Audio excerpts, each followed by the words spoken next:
దేవునికే మహిమ కలుగునుగాక. ఈరోజు దేవుని వాక్యాన్ని వింటున్న ప్రతి ఒక్కరికి ప్రభు నామములో నా వందనములు తెలియజేస్తున్నాను. రండి, ఈరోజు దేవుని వాక్య ధ్యానం కొరకు పరిశుద్ధ గ్రంథంలో నుండి లూకాసు వార్త 15వ అధ్యాయము 7వ వచనాన్ని చదువుతున్నాను. అందరూ శ్రద్ధగా ఆలకించండి.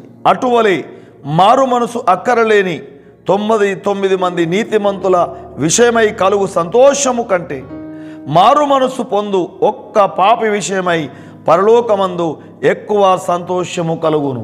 దేవుడు ఈ వాక్యమును మనందరి వినికిడిలో ఆశీర్వదించునుగాక.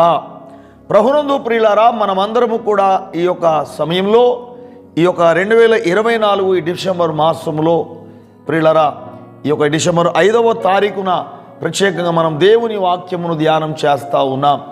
ముఖ్యంగా అందరూ కూడా ఈ సమయంలో మరి క్రిస్మస్ సంతోషములో ఉన్నారు. ఎందుకంటే క్రిస్మస్ క్యారల్స్ చేయాలి, ఈనాడు దేవుని యొక్క బిడ్డల విశ్వాసుల గృహాలు దర్శించాలని, మరి ఎంతో సంతోషంతో పండుగ చేసుకోవాలని ఈనాడు ఎన్నో ఆలోచనలు ఈనాడు దేవుని బిడ్డలు కలిగి ఉన్నారు. కానీ అసలైన క్రిస్మస్ మరి సంతోషం, నిజమైన క్రిస్మస్ సంతోషం అంటే ఎలా ఉంటుంది అని ఒకసారి మనం ఆలోచిస్తూ ఉంటే, ప్రత్యేకంగా ఒక పాపి మారు మనసు పొందుతేనట పరలోకములో ఎక్కువ సంతోషము కలుగును. ప్రియులారా, ఈనాడు మనం ఎంత గొప్ప పండుగలు చేసినా, ఎన్ని డెకరేషన్లు చేసినా, ఎంత మంచి భోజనాలు ఏర్పాటు చేసినా, ఒక పాపి మారు మనసు పొందకపోతే అక్కడ దేవునికి సంతోషము కలగదు. ముఖ్యంగా యేసయ్య పుట్టుక మనందరికీ సంతోషమే, కానీ ఒక పాపి మారు మనసు పొందుట దేవునికి సంతోషం. ప్రియులారా, ఇక్కడ మనం చదువుకున్న లేఖన భాగంలో మారు మనసు అక్కరలేని 99 మంది నీతిమంతుల విషయమై కలుగు సంతోషము కంటే ఒక పాపి మారు మనస్సు పొందుట పరలోకములో ఎక్కువ సంతోషము కలుగును అని ఎవరు చెప్పారు? ఈ మాట యేసు ప్రభువే చెప్పారు సాక్షాత్తు. ప్రియ సహోదరి సహోదరుడా, ఒక ఉపమానము చెబుతూ యేసయ్య ఈ మాట చెప్పాడు. ఒక మనుషునికి 100 గొర్రెలు ఉన్నాయి. ఆ అడవిలో వాటిని మేపుతూ ఉండగా ఒక్క గొర్రె తప్పిపోయింది.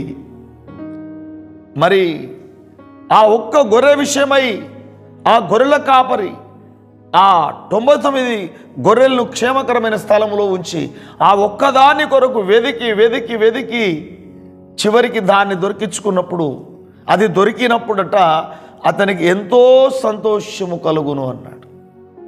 తప్పిపోయిన నా గొర్రె నాకు దొరికింది అని ఆ గొర్రెల కాపరి సంతోషిస్తాడని చెప్పి చివరికంటాడు, 99 మంది నీతిమంతుల విషయమై కలుగు సంతోషము కంటే ఒక్క పాపి విషయమై సంతోషము పరలోకములో ఎక్కువ ఉంటుంది అని చెప్పాడు.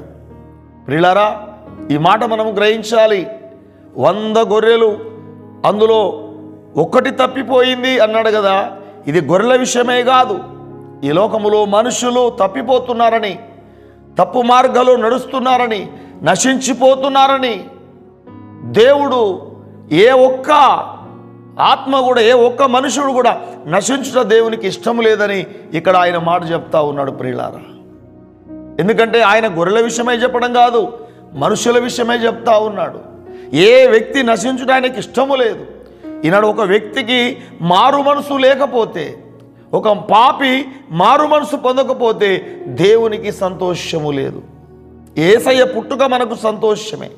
ఎందుకంటే లూకాసు వార్త 2వ అధ్యాయంలో మనం 10-11 వచనాలు చూస్తే, ఇదిగో ప్రజలందరికీ కలగబోవు మహా సంతోషకరమైన సువార్తమానం నేను మీకు తెలియజేయుచున్నాను.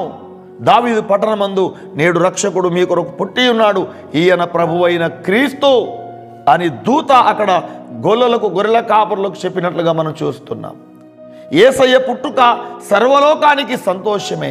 సంతోషంతో మనం పండుగ చేసుకుంటున్నాం, కానీ మారు మనసు పొందుతున్నామా? ప్రియులారా, అసలైన క్రిస్మస్ సంతోషం అంటే ఒక పాపి మారు మనస్సు పొందుట. మనం ఎంత గ్రాండ్గా చేసినా ప్రియులారా, అక్కడ ఒక పాపి మారు మనసు పొందకపోతే దేవునికి సంతోషము కలగదు. అలాగే ఈనాడు పండుగ చేసుకునే వాళ్ళు క్రైస్తవులు కూడా ఇంకా మారు మనసు లేకుండానే ఎంతో పండుగ చేసుకుంటూ ఉన్నారు.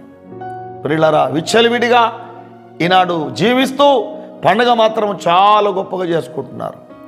బ్రతికేమో పాడైపోతుంది, పండుగలేమో చాలా గొప్పగా అవుతున్నాయి. ప్రియ సహోదరి సహోదరుడా, నిజమైన క్రిస్మస్ సంతోషం అంటే నీ బ్రతుకు మార్చబడాలి, నువ్వు మారు మనసు పొందాలి, నశించిపోయే ఒక పాపి రక్షణ పొందాలి. అది నిజమైన క్రిస్మస్ సంతోషం. ప్రియులారా, యేసయ్య ఎవరిని రక్షించడానికి వచ్చాడు? పాపులను రక్షించడానికే వచ్చాడు. లూకా సువార్తలో 5వ అధ్యాయం 32వ వచనంలో చూస్తే, మారు మనస్సు పొందుటకై నేను పాపులను పిలువచ్చి తిని గాని నీతిమంతులను పిలువరాలేదు అంటాడు. ప్రియులారా, ప్రతి పాపి మారు మనస్సు పొందాలి. ఈనాడు క్రైస్తవ జనాంగంలో కూడా మారు మనసు లేకుండానే ఈనాడు ఎంతో గొప్పగా పండుగలు చేస్తూ ఉన్నారు. ప్రియులారా, సేవకులైనా విశ్వాసులైనా తప్పనిసరి మారు మనసు పొందాలి. అలాగే నశించిపోయే ఆత్మలు కూడా మారు మనసు పొందాలి. అప్పుడే దేవునికి సంతోషం. యేసయ్య పుట్టుక మనకు సంతోషమైతే ఒక పాపి మారు మనసు పొందుట దేవునికి సంతోషం. ప్రియ సహోదరి సహోదరుడా, నీ హృదయంలో మార్పు వచ్చిందా? అసలు పండగ చేసుకునే ప్రతి క్రైస్తవుడు అసలు మారు మనసు పొందాడా? ప్రియుల, అందరూ మారు మనసు పొందాలి. మారు మనసు పొందాలని ప్రకటించే వాళ్ళు ఉన్నారు, కానీ మరి ప్రకటించే వాళ్ళు మారు మనసు పొందారా? అందుకే పౌలు అంటాడు కదా, అపోస్తల కార్యములు 17వ అధ్యాయం 30వ వచనంలో, ఆ అజ్ఞాన కాలమును దేవుడు చూడనట్టుగా ఉండేను, కానీ ఇప్పుడైతే అంతటా అందరూ మారు మనసు పొందాలని మనుష్యులకు ఆయన ఆజ్ఞాపించుచున్నాడు.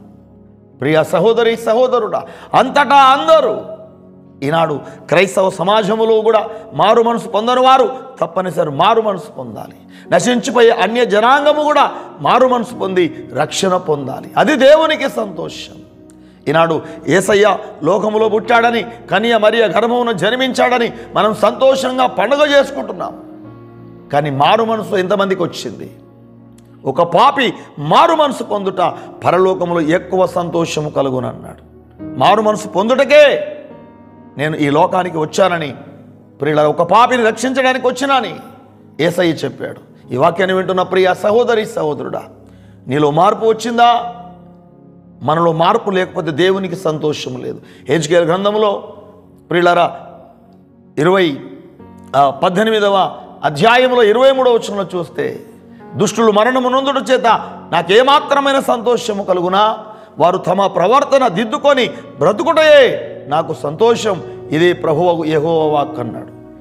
ఈనాడు మారు మనసు లేకుండా మనం ఏది చేసినా అది దేవునికి సంతోషము లేదు. కనుక ప్రియులారా, ఏ మనిషి పాపములు నశించుట దేవునికి ఇష్టం లేదు. ఒక పాపి మారు మనసు పొందుట అది నిజమైన క్రిస్మస్. ప్రియులారా, అది దేవుడు సంతోషిస్తున్నాడు. మారు మనసు పొందిన వ్యక్తి ఆరాధించిన ఆరాధన దేవుని సన్నిధికి వెళ్తుంది, ప్రార్థన చేసిన ప్రార్థన దేవుని సన్నిధికి చేరుతుంది. ఏదైనా అర్పణ సమర్పించిన, కానుక సమర్పించిన అది దేవుని సన్నిధికి చేరుతుంది. ముందు మారు మనసు పొందాలి.